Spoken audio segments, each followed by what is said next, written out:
Welcome to Half Haunted, where we journey through the tales of the unexplained, the haunted, and the legendary. Today we're traveling to the Southwest to explore haunted Arizona. From ghostly encounters with historical figures like Darrel Duppa, to the chilling lights of the Phoenix sky, and even vengeful cactus. Arizona is a state rich with supernatural lore, so sit back, dim the lights, and prepare for an unforgettable trip through Arizona haunted history. Raji, our lovely co-host, take it away. Hello, everybody, and Happy New Year 2025. We are now going to start off with the life of Darrel Duppa. Oh, this is so awesome. This is so freaking awesome. Darrel was no ordinary man, though he made his home in the rugged Arizona territory. He displayed the knowledge and manners of a European aristocrat. Locals marveled at his grasp at art, history, and languages, and education far beyond the reach of most frontier settlers. His home was a wooden stagecoach station in New River. Really? Where he hearing travelers with hospitality. Oh, they doing some hospitality in New River, all right. Mm-hmm. Hospitality. Right. But it wasn't just his refined nature that intrigued those who crossed his path. Duke's distinctive gold signet ring, engraved with the feathers of the Prince of Wales, an emblem unmistakably tied to the British royalty. Then there was his peculiar drinking habit. Duppa never failed to raise his glass and toast. The Queen or the King. Was this simply eccentric behavior, or was he hinting at something deeper, a connection to the British crown? A royal mystery speculation swirled around Darrel Duppa even during his lifetime. Could he have been an illegitimate child of King Edward VII, exiled to avoid scandal? While there's no definitive proof, the pieces of the puzzle are tantalizing. His aristocratic knowledge and the presence of English gold suggest that he was no ordinary frontiersman. Even his name raises questions. Locals believe that Darrel Duppa might have been an alias. The word dupe implies deception.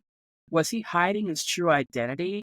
I have never heard of this person before. Regardless of the truth, Duppa became a beloved figure in New River. His personality was a blend of charm, wit, and a hint of mystery, leaving those he met both entertained and curious. The ghost of Darrel Duppa's story doesn't end with his death. Visitors to New River report seeing a ghostly figure lingering at the site of his old stagecoach station. Do you have a picture of that? I probably could get one when I put together the... Just that I never heard of him either. I mean, I live up the road. Call him the Prince's Ghost, a nod to the enduring legend of his loyal ties. Witnesses describe an otherworldly presence that feels welcoming. The legacy of a legend, his ghost continues to keep the legend alive, drawing visitors to New River in search of answers, or perhaps just a chance to meet the benevolent apparition.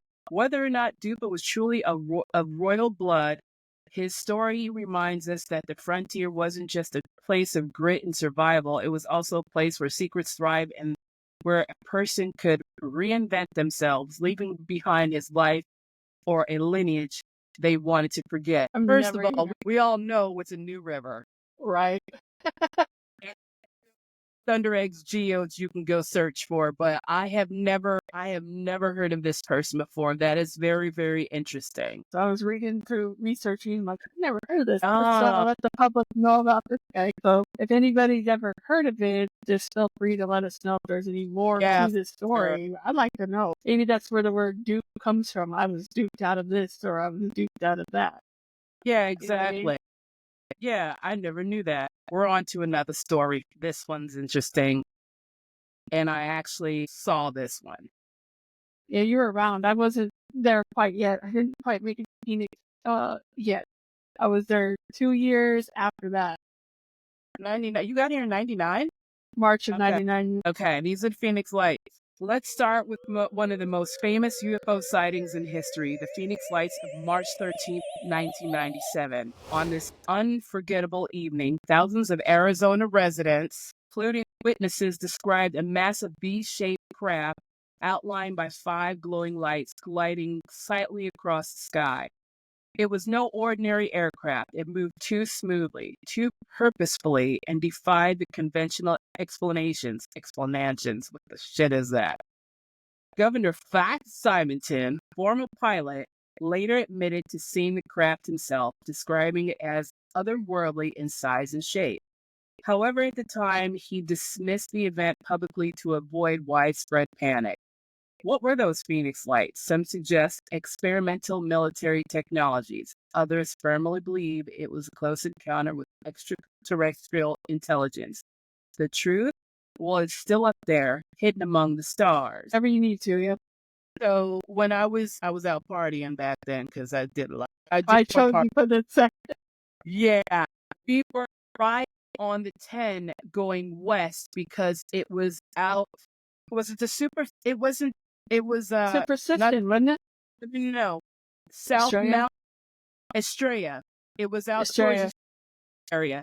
And when you take the highway, freeway, interstate, is it the 85? Where is Lewis? What's the road the Lewis prison's 85. on?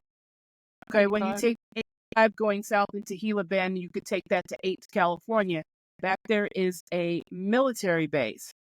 So I wasn't driving out there to party. I was just in the city going west towards home. And I was in a car with someone who I think has now passed away. And I'm driving. I said, what the shit is that? And I mean, it lingered. You saw it. You saw it. And, you know, we're partying. Who knows what was going on. And we're thinking, whatever. I'm like, that was it. And all of a sudden, it was gone. Like So, disappear? Yes. That's wild. I'd be like, what the? Was 20-something, 30 years since this has happened. Years ago, it was the History Channel or whatever. You know, they have to do UFOs with that wild Greek dude. I mean, well, he's got the wild hair. I know you've seen him. I can't remember his name. But they said that the military finally owned up that it was them. But at the same time, Arizona is also good, especially up in Flagstaff and whatnot, for having UFO sightings. So it would have been really cool if that was what I actually saw, because it didn't float away. It was there, and then all of a sudden, it was gone. So it's crappy I was on the freeway, because I would have pulled off to take a breath, because I was not used to seeing anything like that before. It was amazing, though, I do have to say. More alien abductions. Now, this Travis Walton person is the one from the movie, right? Fire in the Sky? Yeah, this guy's pretty famous. I just saw him on Expedition, whatever. There was a show I was watching. Homeboy's He's still alive, I believe. Yeah, I think he's still alive. The Travis Walton case, while in Phoenix, while the sites were an event witnessed by many other UFO stories have deeply... The Travis Walton case. While the Phoenix Lights were an event witnessed by many, other UFO stories were deeply personal and deeply unsettling. Travis Walton, a logger from Snowflake, Arizona, which is 3 hours from me, who alleged abduction in 1975 became one of the most debated UFO cases of all time. Walton and his crew were driving through the forest when they spotted a glowing saucer-shaped craft hovering in the trees. Against his colleagues' protest, Walton stepped out of the truck and was struck by a beam of light that knocked him unconscious. His crew fled in terror, only to return and find him missing. Walton reappeared 5 days later, disoriented, with vivid memories of being examined by non-human entities aboard a spacecraft. Was this an elaborate hoax or a genuine extraterrestrial encounter? The lie detector tests passed by Walton and his crew add weight to his story, though skeptics argue the lack of physical evidence keeps his case firmly in the realm of speculation. So on the show I just watched, I guess it had the same story, so where he disappeared for 5 days and we were just trying to find him, and he was found in this wooded area or whatever, 5 days later, and he didn't have nothing on. It was bizarre, but he was found way far from where he was left. And he told the same story. He didn't it was the same story from when he disappeared all these years later. It's the same thing. It didn't even straight from the original story. All these years, everybody said the same thing. Nothing was added, nothing was subtracted. Strange. I don't know. No UFOs need to bother me unless you give me some moon rocks, because the sister needs some money. Leave me I don't alone. know. I don't Just believe leave in me alone. like the anal probing shit. Like people, oh, I was anal probe. Really, I don't think they're gonna come and anal probe you. But you never know. I don't. There's intelligent life out there, but whatever. It Anyway, is I digress. Continue. right. Did you know that UFO sightings aren't just a modern phenomenon? They've been recorded throughout history, with descriptions eerily similar to today's accounts. Consider the book of Ezekiel in the Bible, which describes visions of wheels within wheels, glowing in the sky, accompanied by strange beings. Was this a divine encounter or an ancient interpretation of UFOs? Even in the 1800s, sailors aboard the clipper ship Godspeed reported seeing a glowing object hovering above their mast, an account that aligns closely with today's UFO reports. These historical parallels suggest that whatever these phenomena are, they've been with us for a long time. So what could these UFOs be? The theories are as varied as the sightings themselves. Believers propose extraterrestrial visitation, advanced alien technology, or even interdimensional beings. On the flip side, skeptics point to natural phenomena, military experiments, or psychological explanations like mass hysteria or misinterpretation. The lack of definitive physical evidence remains a sticking point for skeptics. Yet credible witnesses, pilots, military personnel, and even governors lend credibility to the argument that we may not be alone. And let's not forget the whispers of government. Government. Catchy. Government. That's the government. Government cover-ups from, from Roswell to alleged crash sites in Arizona, like the Arthur G. Stansel claimed to visit in 1953. What? Arizona's role in UFO lore is undeniable. The Gallup polls showing that 75% of Americans believe in extraterrestrial life reflect a collective curiosity about what lies beyond our world. Is Arizona's clear desert sky a portal to the unknown? Or is it simply a blank canvas onto which we project our fears and hopes? From the Phoenix Lights to ancient texts, from Travis Walton's abduction to glowing objects over 19th century ships, Arizona's UFO stories challenge us to expand our understanding of reality. What is your take? Are these sightings evidence of extraterrestrial life, advanced technology, or something even stranger? What do you think?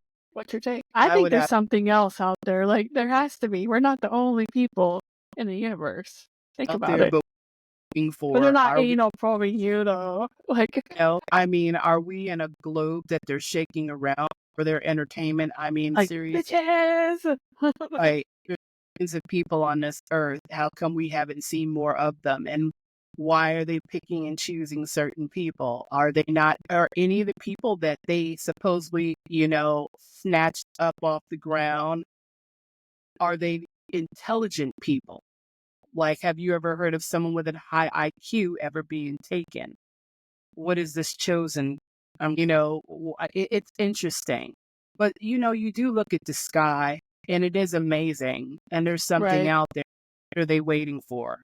I mean, so they're not bothering me. It's just like looking at a meteor shower. It's like, oh, that's cool. But they're not coming to snatch my black ass up. So I have no idea. Yeah. Let's start with the fateful day in February 1982. David Grundman, armed with a shotgun, ventured into the Arizona desert near Lake Pleasant. His target, the iconic Saguaro cactus. You don't mess with them. Grundman fired several rounds into a massive, decades-old cactus, bringing it crashing down. But in a cruel twist of fate, the falling saguaro collapsed on him, crushing him under its weight. This wasn't just a freak accident. It was nature making a statement. Saguaros are no ordinary plants. These desert giants can grow up to 50 feet tall, weigh as much as 8 tons, and live for centuries. Destroying one is not only dangerous, but also an act of disregard for an ecosystem that depends on their presence. You don't mess with them, it's illegal. Ooh, nature's revenge or karmic justice? Was Grunman's death an unfortunate accident, or was it something more? Some believe it was a clear case of nature's revenge. The story took on mythic proportions when it was tied to a Papago shaman's vision. According to legend, a shaman had foretold that anyone who senselessly harmed Saguaro would meet a grim fate. His vision included symbols of death, owls, snakes, and scorpions, all spiritual messengers of nature's wrath. Could Grunman's demise have been an eerie fulfillment of his prophecy? To truly understand the gravity of the story, let's talk about the Saguaro cactus. These majestic plants are more than just desert scenery. They are essential to the ecosystem. Ecosystem, potato. Same. Right? Saguaros provide food and shelter for countless desert creatures, from woodpeckers nesting in their arms to bats feeding on their fruit. Their deep roots stabilize the sandy soil, and their towering presence defies the southwestern landscape. We had one called Strong Arm, but it died of disease, last year or the year before? And I know we've had a couple of very dry, hell-hot summers, so a lot of the cacti that we've probably seen in postcards and so forth have all died because of the heat. Though they don't need a lot of water, they are dying. Native American tribes, particularly the Papago, hold saguaros in high regard, using their fruit to make food and ceremonial drinks. Destroying a saguaro isn't just thoughtless, it's illegal. Federal, state, and tribal laws protect these cacti, recognizing their ecological and cultural significance. Lessons from Native American philosophy. The Papago and other Native American tribes teach a philosophy of harmony with nature. They view the natural world as a living organism, interconnected and balanced. When that balance is disrupted through unnecessary destruction or exploitation, nature finds a way to restore itself. Legends tell of nature's agents of retribution, such as wolves, snakes, and even plants, acting as protectors of the land. Grunman's story fits this narrative perfectly. Could it be that the saguaro is a towering silence, defended itself in the only way it could? Yes. Yeah. Yeah. You want to shoot me down, bitch? Yeah, you're dead. I kicked a barrel cactus. You know, the barrel cactus is like got the hook on it, the cute little short stubby ones. This is years ago when we used to live out off Carefree Highway and stuff. And I don't know why I was kicking it, because you're young and stupid. And though I didn't harm it, it said, leave me alone. And it poked me and harmed me. And that crap hurt. But I've never had cactus. Is it the jumping cactus? Ugh. You know, we're not even going there. But leave the cacti alone. Take care of them. Right. Appreciate them. If we don't have enough water, take the hose and water them down. They are beautiful. They really, and so is their skeletons that people make art out of. David Grunman's death is more than a bizarre accident. It's a cautionary tale. It reminds us of the need to respect the natural world, not just for its beauty, but for its raw power. The saguaro, resilient and imposing, stands as a symbol of the desert's might. Whether you interpret Grunman's demise as karmic justice, a lesson from nature, or simply tragic, one thing is clear: we must tread carefully in the environments we inhabit. Nature doesn't need us, but we desperately need them, and that's the truth. That is the truth, 100%. That is the truth. 100. Yeah, when I was growing up, my grandparents in Albuquerque, they had a cactus in the back. We would always be careful around the grass there because the cactus would fall and it would attack us, and we would have a cactus stuck to our ankle to pull it out, and we were like, we stay away from it. Yeah. I respect cactus at all costs. Stay away. So this next one, I've been here. It's the Lost Dutchman Mine is said to be a treasured trove of a gold Hidden deep within Arizona's rugged Superstition Mountains near Apache Junction, its name originates from Jacob, Wald? Often mispronounced as Walls, a German prospector who reportedly found the mine in the 19th century. The story roots, however, stretch back even further. In 1848, the Treaty of Guadalupe Hidalgo transferred much of the Southwest to the United States, and shortly after, the Gadsden Purchase expanded Arizona borders. During the period of upheaval, a young Mexican miner is said to have discovered a rich vein of gold. Tragically, he and his party were ambushed and killed, their secret buried with them. Years later, Jacob Wolf allegedly stumbled upon the mine, and his actions would forever mark the mine's history in blood. Walls was known to kill anyone who came too close to the treasure's location. Even in death, it is said that Walls and his victims guard the mine, ensuring that its secrets remain hidden. The history of the Lost Dutchman Mine is written in blood. Over a dozen prospectors and treasure hunters have reportedly lost their lives in pursuit. Some were mysteriously killed by accidents, others by violence, and a few disappeared without a trace. But the real intrigue lies within the supernatural encounters reported by those who dare to search. Ghostly Apache warriors are said to haunt the area, protecting the sacred land. Jacob himself is often seen as a shadowy figure, ensuring that ghost spectral warnings to trespassers. Those who ignore the warnings speak of chilling encounters, such as unexplained cold, whispers in the wind, and even apparitions of miners. Treasure maps have often deepened in the mystery. Countless maps claiming to reveal the miners' locations have surfaced, but none have led to success. Some believe Walls deliberately left false clues to mislead seekers, ensuring that the mine's location would die with him. Despite or perhaps because of the danger, the Lost Dutchman Mine remains a cultural cornerstone. Apache Junction, located at the base of the Superstition Mountains, has become a hub for enthusiasts.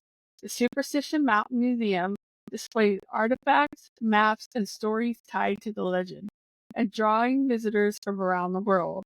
The allure of the mine is universal, and it represents the human desire for adventure, wealth, and the unknown, but it also serves as a cautionary tale about greed and lengths that people will go for fortune. And then there's Jacob Wolf's legacy. Rumors suggest that he left behind cryptid clues, including a shoebox filled with gold nuggets, and these tantalizing hints have kept the legend alive, fueling speculation and continued searches.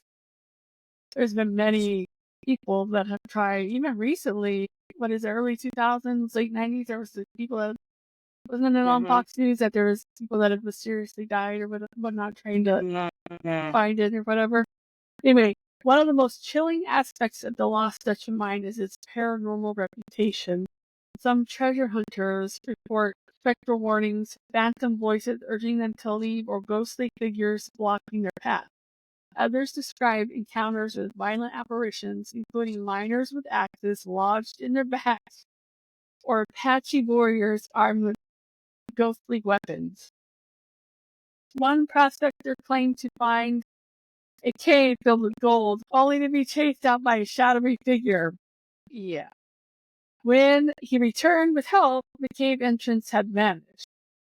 That's weird. There's also the legend of the cursed maps. The stories tell of maps leading treasure hunters into danger, snakes, sudden rock slides, treacherous terrain. These could be coincidences, or are these mines guardians ensuring that their secrets are safe?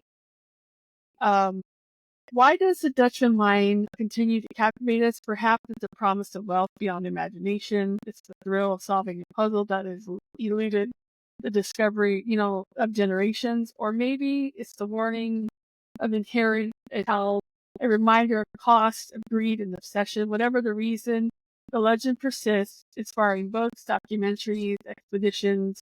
Yet the mine remains hidden, and the guardians ensuring that its location and secrets are never revealed. I've actually been there to hike. I didn't go by myself or anything like that. Yeah. Hey. It's kind of spooky, but whatever. I didn't go all the way up in there by myself, but there's been ghost hunters, ghost adventurers, all the people have been there and they've caught stuff on there. I ever, never really went over there. I mean, it's on that mountain that says Phoenix, right? Is that the mountain also that has Phoenix on it, like Hollywood in California? Or is that No, a different? It's it's in that direction. I think it's in farther that out. direction. Yeah. I It's think it's the one that has the snow on it. You know where the gold mine museum is? uh-huh. Yeah. Past Junction. Yes. Yes. So there was a picture on TikTok or YouTube. I don't know. I was somewhere. And it was a picture of this mountain, and the way the sun had come through, it looked like what it could have been the mountain lion. It looked like the shadow of a mountain lion. And people are, talking about how people from around the world have all tried to come Probably here. it. Yeah, and try to get some. But the thing is like, I wonder if there is gold there. It also depends on the time of day. It's like how the earth is on its axis. No, the shadow looked amazing. And I said, I wonder if it depends on how the sun is, the degree in the sky, if That's they're cool. really, but you'd have to be there. Like in movies, you got to be at a certain time in a certain place. It's got to Right reflect time in the right place. Like right there. where They're lined up exactly at the right time, the right spot. There it is. Bam. after all this time, that gold is not important because there's other places in Arizona to find gold. Exactly. Plenty of untouched land. If people are dying, leave it alone. It's a beautiful place, but I would not go by myself. I had no amount of money. It's worth my life. Period. Just admire We it. are all, Yeah. that's right. We are now on our way to Frank Lloyd Wright at Taliesin West, a masterpiece in the desert. The way you said we're magical. Frank Lloyd, In the Sonoran Desert of Scottsdale, Taliesin West is a marvel of design. Built in 1937, it served as Frank Lloyd Wright's winter retreat and architectural laboratory.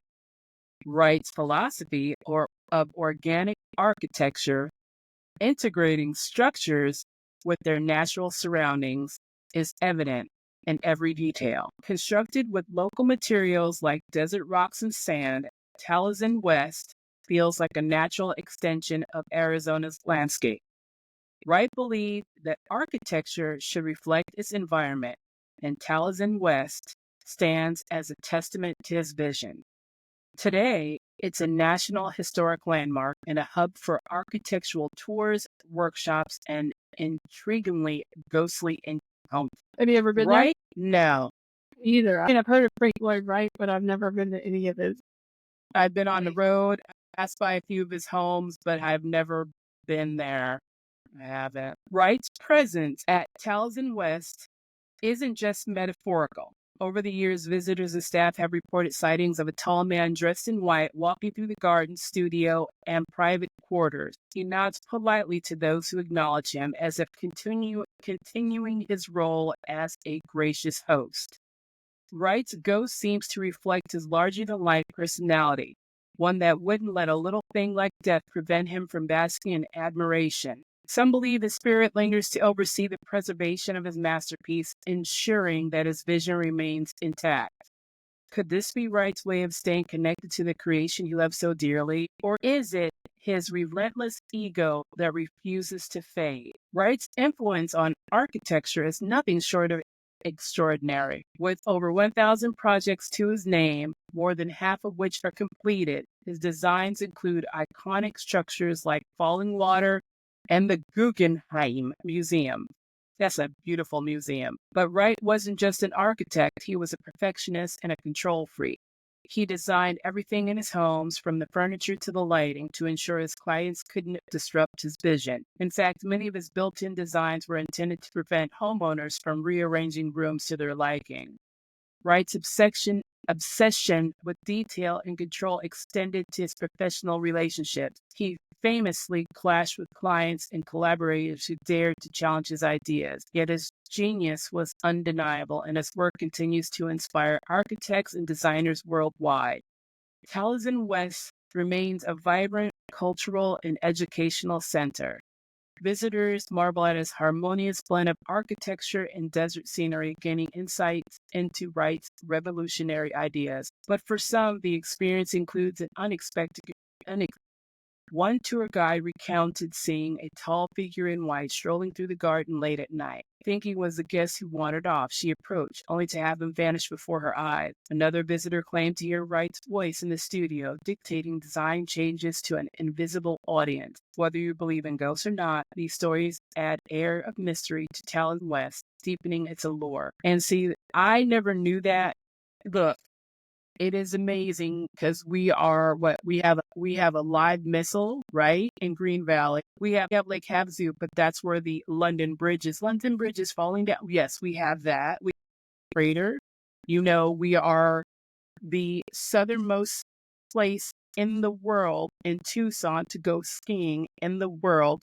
We got the only blue for McDonald's. We got the largest White Castle in the world. So it's like things like that I know. But when it comes to this history that's before me being here, it was just Arizona was small. It's still a transient state, but it's amazing. Of course, I heard of Taliesin West, but I've never been, and I do like looking at homes and the architecture, but I've never been on a tour. So, I mean, I'll have to check that out and let you know. I'll have to find out how that all works. And then if we have to do a refresher at the end of the year of Yeah, we going could do with that. something like that. But that was pretty cool. Yeah. The mysteries of Casa Grande. Casa Grande is a structure that defies time, built entirely of adobe or mud brick. It's the tallest adobe building in America. At 40 feet wide and 60 feet long, its massive walls are constructed from caliche, a subsoil that, when mixed with water, forms a natural cement. That stuff's no joke. No joke. Even the wooden beams supporting its upper stories were carried from over 50 miles away. This wasn't just a building, it was a statement. The Hohokam poured their lives into this construction, creating a structure that functioned as a home, a fortress, and observatory. Yet, despite their achievements, the Hohokam vanished about 1500 AD. Their villages were abandoned, their lives reduced to whispers in the desert wind. But if you believe the locals, the Hohokam never truly left. Picture this: the desert night alive with the sound of drums and flutes and rising and falling of hypnotic waves. Seashell necklaces catch the firelight as ghostly dancers swirl around an unseen campfire. These are the spirits of the Hohokam, reliving ceremonies thousands of years old. Locals claim that these spectral rituals are most active around key astronomical dates: the solstices, the equinoxes, the two peculiar dates, March 7th and October 7th. Ooh, we got one coming up. Why those? Casa Grande wasn't just a shelter, it was an observatory. Tiny holes in its eastern walls aligned perfectly with other sides. On March 7th and October 7th, not only on those days, the rays of the rising sun pass through these calendar holes. The structure's alignment with heaven suggests the Hohokam believed in celestial guidance, perhaps even celestial warnings. But why did they leave their home so suddenly, leaving behind valuables like turquoise jewelry? Beautiful jewelry. Could it be that they were told a catastrophe so great it drove them into the unknown? The legends of black fog and sand-filled deaths. Casa Grande's mysteries don't end with its construction. Over the centuries, chilling legends have grown around this ancient site. A tale warns of a black fog that cloaks the ruins on key dates. Those who dared approach during this time, especially on March 7th, March 21st, June 21st, September 21st, October 7th, or December 21st, may not live to see the sunrise. According to pioneer era legends, the bodies of those who ignored the warnings were found the next morning. Their faces were frozen in grotesque terror, their mouths and throats inexplicably filled with sand. What could cause such an unnatural demise? Could it be the Hohokam themselves guarding their sacred ground from trespassers even in death? Or is this black fog something older, something that predates even the Hohokam? The Hohokam's astronomical genius. The Hohokam weren't just builders, they were astronomers. Casa Grande is often compared to Stonehenge for its role as a celestial calendar. Its precisely placed holes didn't just track the sun. They aligned with the stars and planets in marking solstices, and the equinoxes with breathtaking accuracy. For a society so attuned to the skies, could their sudden disappearance be linked to an astronomical event? A comet, an eclipse, a meteor shower sent them fleeing, leaving behind their possessions in haste. Or perhaps the stars warned them of something worse, an enemy, a plague, or a spiritual reckoning. Whatever the cause, Casa Grande remains a place of cosmic mystery, a testament to people who look to the heavens for answers. Today, visitors to Casa Grande are advised to be cautious. Local legends insist the ghosts of the Hohokam still guard their sacred ground. Witnesses describe hearing phantom drums, catching glimpses of shadowy figures, and feeling an overwhelming sense of dread. Then there is the black fog. Those who see it describe it as suffocating, impenetrable, and utterly unnatural. Was it a warning, a trap, or perhaps the very force that drove the Hohokam to flee centuries ago? Whatever you believe, one thing is for certain. Casa Grande is not a relic of the past. It is alive with echoes of those who built it and the mysteries they left behind. As we wrap up today's journey, I leave you with this question. What drives people to abandon their homes, leaving behind everything they hold dear? Is Casa Grande a place of sacred knowledge or a site of unfulfilled tragedy? The truth lies buried in its ancient walls, waiting for those brave enough or foolish enough to uncover it. But if you ever find yourself near Coolidge, Arizona, or the calendar reads March 7th or October 7th, tread carefully, for on those nights the Hohokam just returned to remind you why they left. I'm not going anywhere near there. And this is the thing. I do not like HOAs. I've lived in them. I think they're disgusting. They're ridiculous. And I can understand having a nice home, but you should be responsible for your own shit because, other people have to look at it too.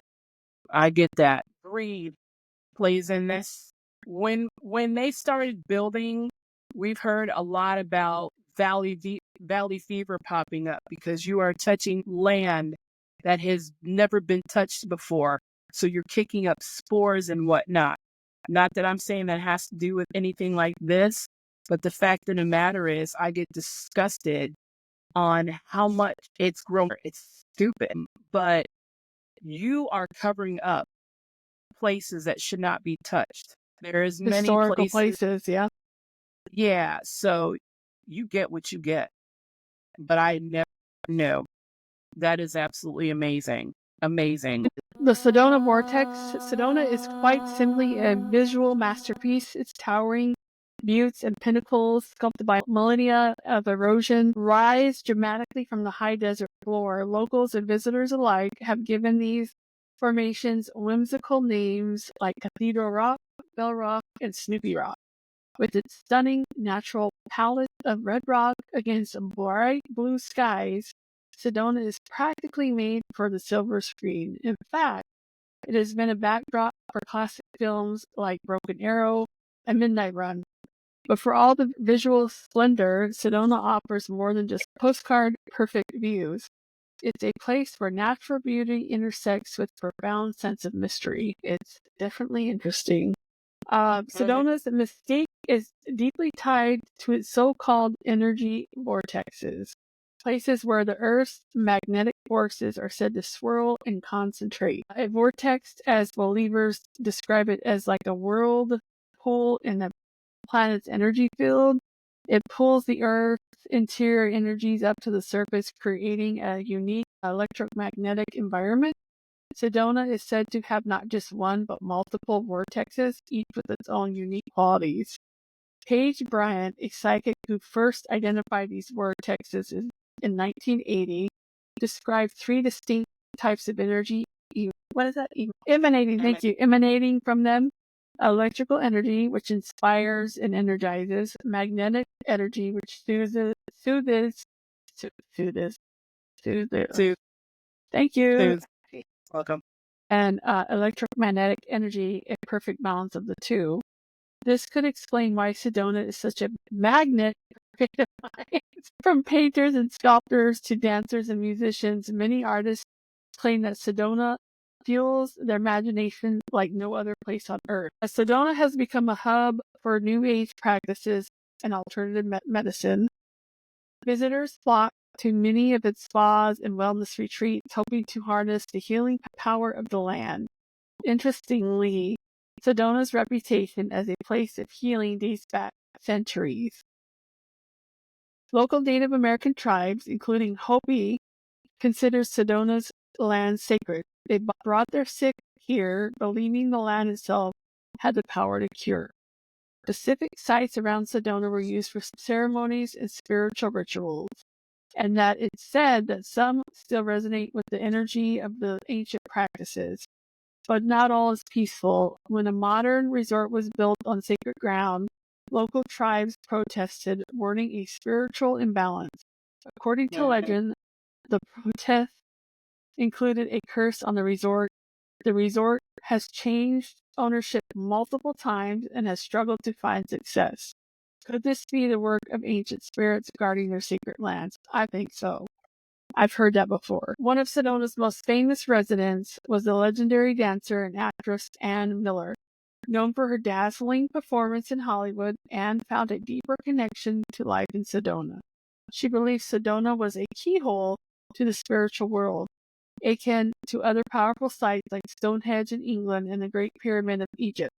In her 1990 book, Tapping into the Force, she described how living in Sedona enhanced her psychic awareness and spiritual powers. Anne called her Sedona the Red Rock Shangri-La and a Shambhala, a Sanskrit word meaning a meeting place of all beings in peace. It was her sanctuary, a place where her soul was the happiest.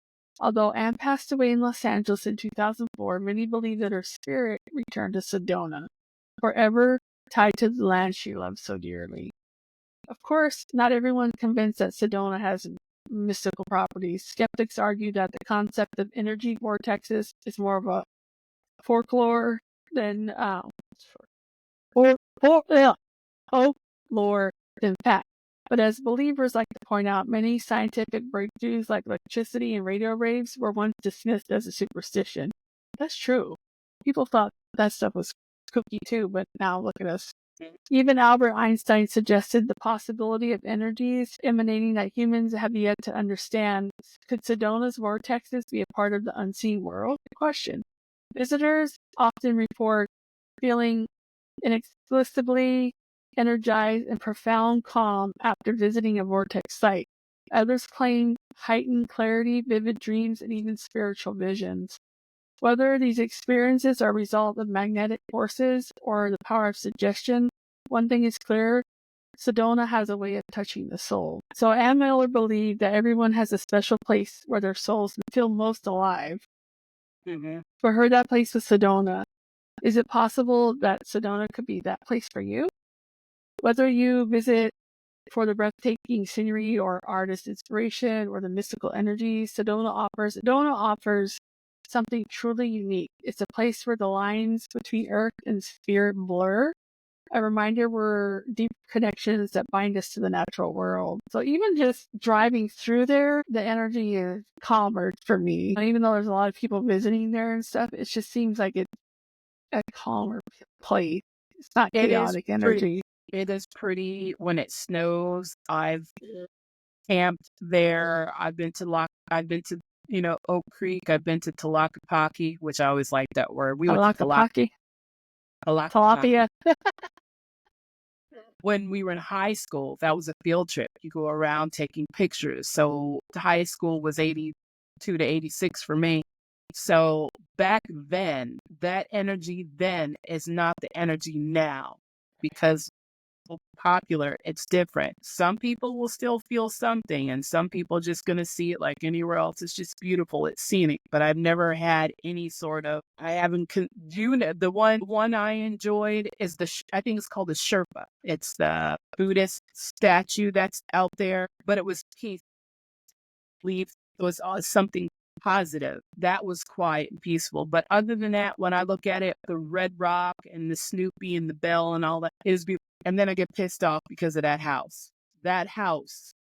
Because so many people from around the world for years, decades and decades and decades have sat up there and seen this church, and you look and you take it in, and then you turn around to look outside and you see that freaking house. I mean, I think that's the highest church in that area, but to enjoy and consume what is Sedona, that house kind of wrecked it. Yeah. And it just automatic, like, disgust. That's a shame. It is. People with want money. to be a-holes, and people with money think they can go wherever they want and ruin a perfectly good landscape. That's annoying, but whatever. Yeah. Anyway, we're going to move on to the Yuma Territorial Prison. Was established in 1876. Strategically near a sharp bend in the Colorado River. At first glance, it seemed like an ideal spot for a prison. Why, you ask? Because there was virtually no escape. Surrounding the prison was a sweltering desert, stretching for miles in every direction. The land was barren and unforgiving, with temperatures that could soar above 120 degrees. Rashi, do you know what 120 degrees feels like? We do. You will die immediately if you don't have water. If a prisoner managed to escape, their chances of survival were slim. Even worse, local Native American tribes were basically, they were enticed to bring back escapees. Some accounts claim that these captives were marched back to the prison and then killed in the sight of the guards, a gruesome deterrent for others contemplating to escape. It's no wonder that this environment bred anger, hatred, and despair. And it's no surprise that the ghosts of the Yuma's prisoners are far from friendly. Inside Yuma Territorial Prison was a nightmare. These inmates were forced to build the very prison that would confine them. They constructed massive adobe walls, some 8 feet thick, and a dungeon block carved out of solid rock. The most infamous part of the prison was the snake den. Hell no. The 15 by 15 foot airless cave was used to punish the most violent offenders. Prisoners were chained to iron rings embedded in the floor in total darkness. Imagine being trapped in that suffocating space with murderers and no way to protect yourself. The main cell block wasn't much better. 34 cells housed 6 men crammed together in constant watch guard tower armed with a Gatling gun. Riots were met with a hail of bullets, further fueling the atmosphere of brutality. The prison finally closed in 1909. The living inmates were transferred to Florence, Arizona, with the ghost staying behind. Their fury and despair etched into the prison wall. Visitors and staff at the prison museum have reported chilling encounters with the supernatural. The dungeons, especially the creepy snake den, are said to be the most haunted. Tourists often feel sudden and icy cold air even on the hottest days. Some report hearing moans and curses. You know what? If I was a ghost there, I would be cursing too. It's hot outside. There's no air conditioning. I would be cursing too. As though the tormented souls of the prisoners are crying out, others have experienced physical sensations. Male visitors have felt phantom punches to their stomach. And while women report being painfully pinched, leaving behind bruises, is evident. The museum building, which houses artifacts and memorabilia from the prison, another hotspot for paranormal activity. Visitors have been slapped, and some claim to hear obscene whispers in their ear. Staff members even witnessed a cash register mysteriously open on its own and coins tumbling out as being passed to invisible hands. Now, I don't know that you mean punched by invisible people and obscenities in your ear, like, hey, no, I'm not going to get punched by an invisible force and obscenities and no. Ready for everybody. Thunder and lightning, I would be fighting the air. I don't know. So, yeah, the hauntings at the prison are more than just ghost stories. They're tied to the history of the place. The prisoners who died here were often violent and unhinged. The spirits were full of hatred and vengeance. The local lore warns visitors not to linger in their dungeons, especially during the last hour of the day. It is said that the spirits become more active as the sun sets, their anger intensifying with the darkness. And one particularly chilling legend involves a tourist who dared to ignore the warnings. Some claim that those who spend too long in the snake den leave without unexplained injuries and experience disturbing dreams for weeks. Yeah, that's a place I'm never going to visit. Even though it's right across the highway from the casino, no. No thank you. Place is there's a graveyard, like a prisoner graveyard. There's a prison you can still visit. I'm good. That's no from me. Yeah. No. Yeah. Yeah. So then we're gonna hop on over to Bisbee and we're gonna visit the old Copper Queen. So our first and most famous ghost, the Copper Queen in Bisbee, Arizona, is Julia Lowell, a stunning and charismatic woman who lived and died on Copper Queen. Julia was a high-class prostitute who entertained some of Bisbee's most prominent men, mine executives, doctors, and preachers. Yeah. With her flaming red hair and quick wit, she often joked that she was the true Copper Queen. But beneath the charm, she was a shrewd businesswoman. Julia saved her earnings and invested wisely, securing mine properties and a ranch hand. Hey, man, she's a businesswoman. Good for her. Life was good until she made one fatal mistake. Julia fell in love. Her steady, that's always what happens. You fall in love and it goes to shit. Joking. Her steady gentleman. Sorry, though. Well, Proceed, I'm sorry. Her steady gentleman was a wealthy polite and seemed to join her company. Julia dreamed of retiring from her profession and became his wife. But when she dared to mention marriage, he rejected her cruelly, laughing in her face. When I marry, he sneered, it will be to a real not. Right. What? Heartbroken and humiliated, Julia retreated to her room. There, she dissolved opium-laced tablets into a bottle of whiskey and ended her life in despair. Basically overdose. Couldn't have been my life, in his life. Yeah, I would have. That sounds like the Tombstone Lane. Remember the two prostitutes? Remember took the shoe and stabbed her in the heart with the shoe. Remember at the other one? Remember? Yes. Yeah, I remember. Yeah. She needs to that's take notes from the other whore at the bird cage. Yeah. Anyway. Today, Julia's ghost remains at the Copper Queen Hotel, forever mourning her dashed dreams. She's often wearing a long black silk dress, her tear-eyed filled, affixed with some far-off memory. Guests and staff have reported lights flicker as Julia glides off to the halls. Her presence marks an aura of sorrow. Sometimes she appears at the back of the table in the bar, slightly nursing a glass of whiskey, her spirit absorbed by its own tragedy and pays no mind to the living. Wow. Yeah. The second ghost at the Copper Queen is a stark contrast to Julia's mournful present. This is the distinguished gentleman, a middle-aged man with